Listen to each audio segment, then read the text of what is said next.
Bonjour, nous voici donc au domaine Étienne, enfin Caroline et Étienne Love, c'est ça? Donc nous sommes ici dans un petit village d'Alsace, au nord, donc c'est le bas, hein, oui, en Sibérie alsacienne. Voilà, donc le village Westhofen. Westhofen, bonne prononciation. L'accent parisien, oui, c'est pas évident. Hein. Moi j'ai goûté tes vins il y a peu de temps, hein, puisque j'étais ébloui par ce sylvaner Vérité, une vraie belle profondeur, qui était racé et puis qui était salivant, que moi j'ai trouvé spectaculaire. On est ici chez toi, comment... présente-toi, pour ton Étienne. Ça a commencé. Vigneron à Westhofen, 37 ans. J'ai commencé en 96 après mon DNE à Dijon. Et j'ai tout de suite essayé de faire des vins, même si je suis œnologue, peut-être voilà, de formation, mais pas forcément de mentalité. De faire des vins sans levurage, sans enzymage. Ça j'aime beaucoup. Et juste avec un minimum de soufre pour la mise en bouteille, mais pour moi un vin doit rester plein, entier, et surtout doit garder sa personnalité du raisin et du terroir. Tu vois par exemple 5 récits différents sur 5 terroirs différents, c'est bien ça. Donc tes vins reflètent bien leur identité. Comment arrive-t-on à ce résultat-là? Je ne fais rien. C'est en gros, tu prends le raisin, tu mets dans le verre et voilà. Quoi. C'est un coup de baguette magique et puis ça se fait tout seul. Non, il y a quand même un travail de fond, mais il n'y a pas de... je n'applique pas du tout de recettes d'engrais suivant les terroirs ou quoi que ce soit. Non, on laisse exprimer la vigne de telle façon à ce qu'elle soit dans un milieu optimal, qu'elle s'exprime comme elle le ressente, mais de telle façon à ce qu'elle nous donne des raisins de qualité. Ensuite, c'est à nous de faire que son ambiance, où elle va croître, lui soit favorable. En fait, elle se libère, quoi, tout simplement. Voilà, qu'elle se libère, qu'elle s'exprime de façon optimale. Comment tu qualifierais tes vins en quelques mots? Vin sec, buvable. Haut degré de buvabilité. Voilà, et digestif.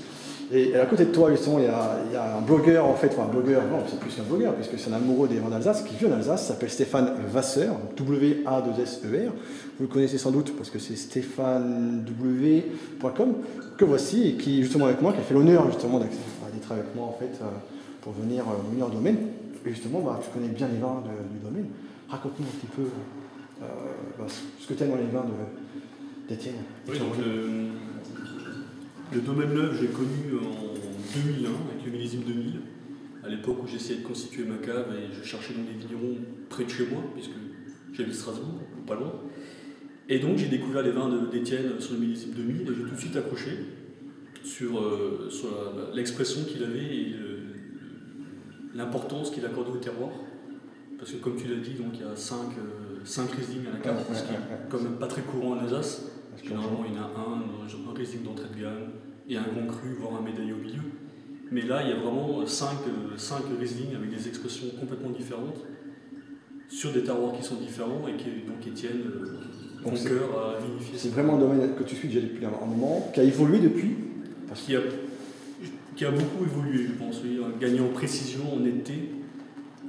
Les 2000 étaient encore des cuvées qui étaient en barrique. Oui, forte proportion de bois, j'en ai encore quelques-unes. Mais là, depuis, avec l'aide des millésimes, parce qu'on enchaîne quand même de belles années, 2005, 7, 8, 9, 10, semble-t-il, va suivre. Donc ça, c'est quand même des vins à avoir en cave. Hein. Enfin, moi, il faut en caver. Les vins d'Étienne, je les ai achetés par 6 à une époque. Maintenant, manque de place dans la cave, c'est plus que par 3. Mais tu viens 2 fois par an. Donc je viens 2 fois par an, oui, parce que tu vends les vins 2 fois par an. Le choix est cornélien dans les cuvées d'Étienne, il n'y a pas d'entrée de gamme. Le Michel Kalk a sa personnalité, le Riesling Brüderbar a sa personnalité très aérienne. Donc ça, franchement, moi personnellement j'aime beaucoup, j'ai découvert là il n'y a pas très longtemps, toi tu étais sur le terrain depuis, super, et il faut vraiment venir en Alsace parce que c'est vraiment une superbe région avec des très beaux vins, des vignerons qui bossent très bien, et je crois que c'est vraiment un vrai beau terroir à multiples facettes qu'il faut prendre la peine de découvrir, c'est important. Donc ça me fait plaisir d'être là avec vous deux. Allez, on trinque, la vie est belle, dirait Aurélie Patrick, et à très bientôt en tout cas. Vérité de Sylvaner 2010. Vérité Sylvaner 2010.